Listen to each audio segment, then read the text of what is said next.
forest was supposed to be peaceful, a place of escape.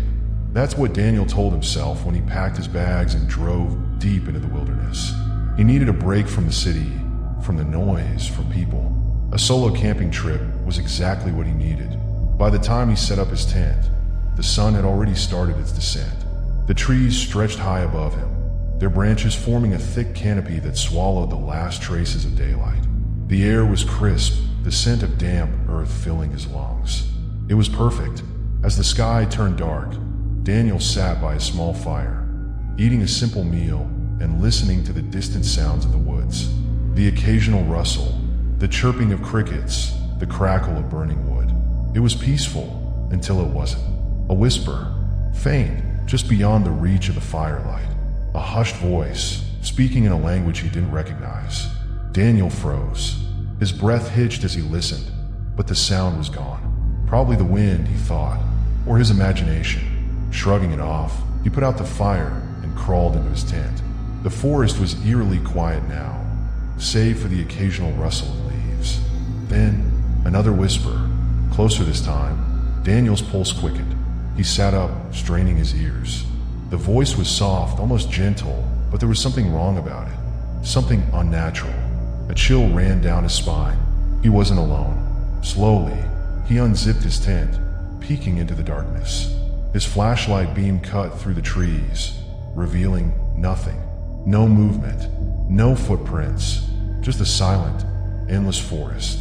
Taking a shaky breath, he zipped the tent back up and lay down. Maybe he was just tired. Maybe he was imagining things. Then, the whispering started again. This time, it didn't stop. A chorus of voices, layered over one another, hissing in hushed tones. Some fast, some slow, some right outside the thin fabric of his tent. Daniel's body locked up in sheer terror.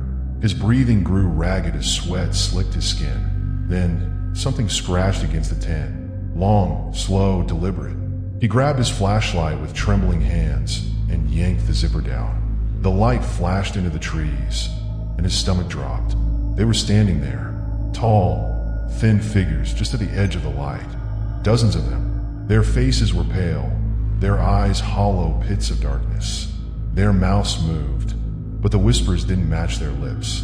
Daniel scrambled back, heart hammering. His mind screamed at him to run, but his body refused to move. Then, in a single, synchronized motion, they stepped closer. The whispers grew deafening. Daniel clapped his hands over his ears, but the voices weren't coming from outside anymore. They were inside his head. A cold breath ghosted against his neck. A voice, separate from the others, whispered directly into his ear. "You shouldn't have come," Daniel snapped. He bolted, grabbing nothing but his flashlight. His feet pounded against the dirt as he sprinted through the trees, branches clawing at his skin.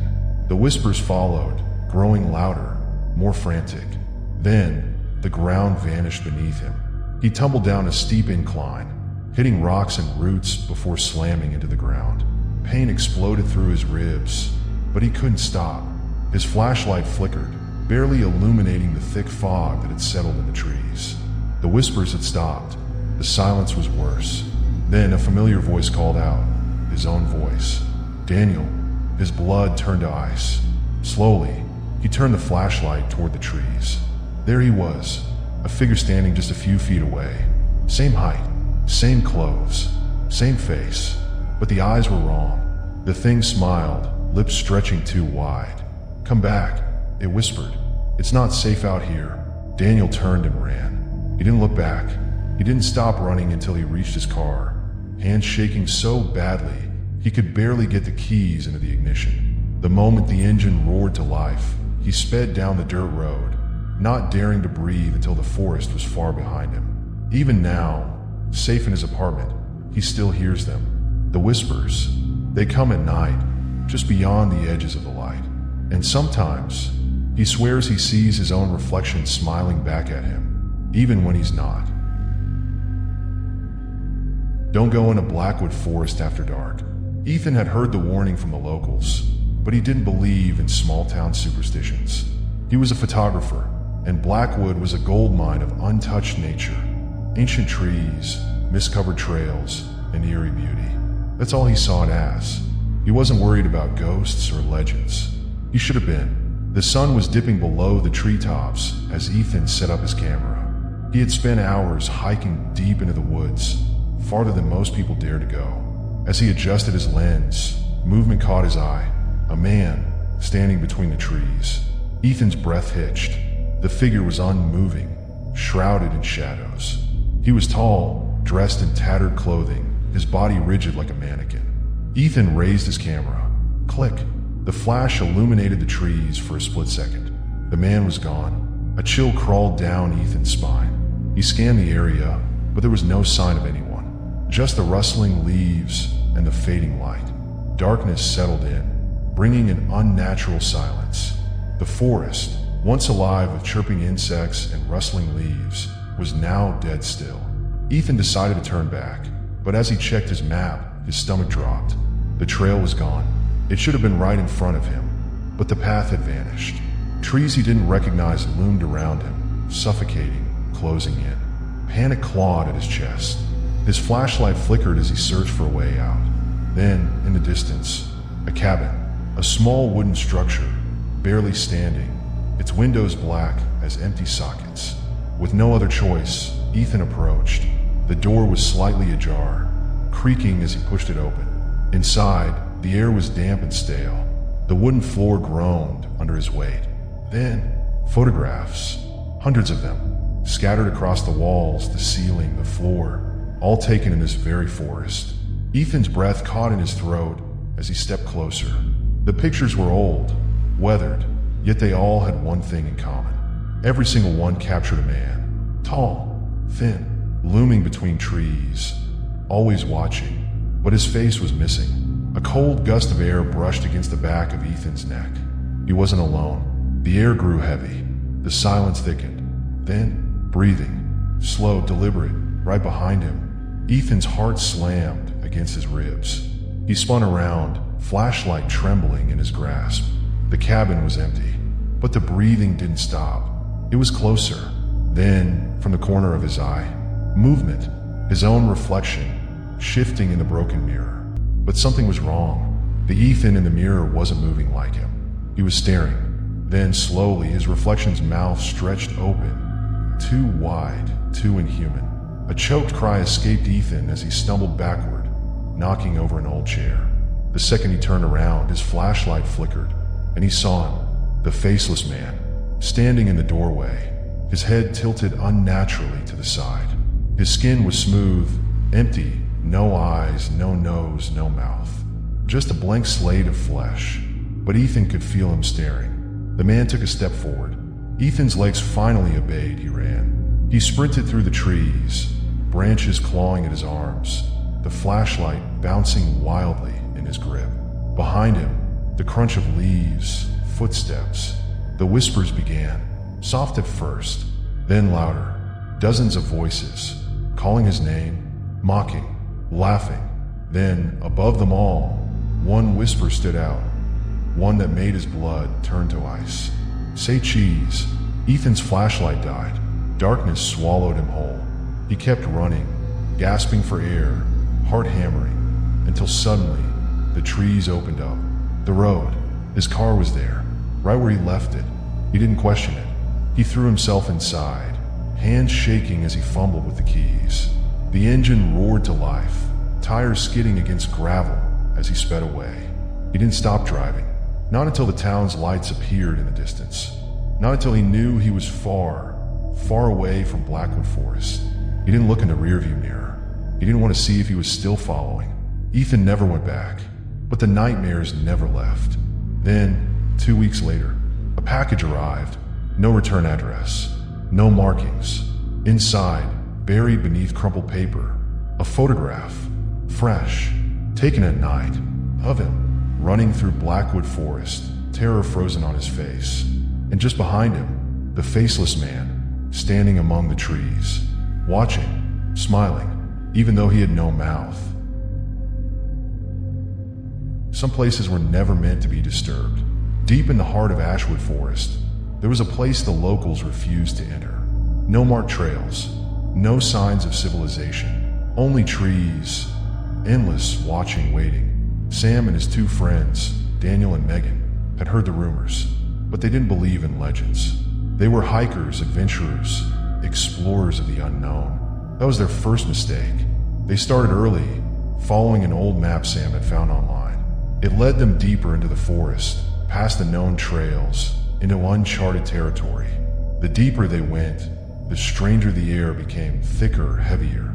The trees felt wrong, their branches twisted unnaturally, their bark carved with symbols, not words, not drawings, but something ancient, something that made Megan's skin crawl. "This isn't right," she whispered. But Daniel laughed. "They're just trees, Meg." They weren't. Hours passed. The sun began to set, casting long, eerie shadows. Then Megan stopped walking. "There's someone behind us," she whispered. Sam and Daniel turned. The path behind them was empty, but then a rustle. Leaves shifted. Something moved between the trees.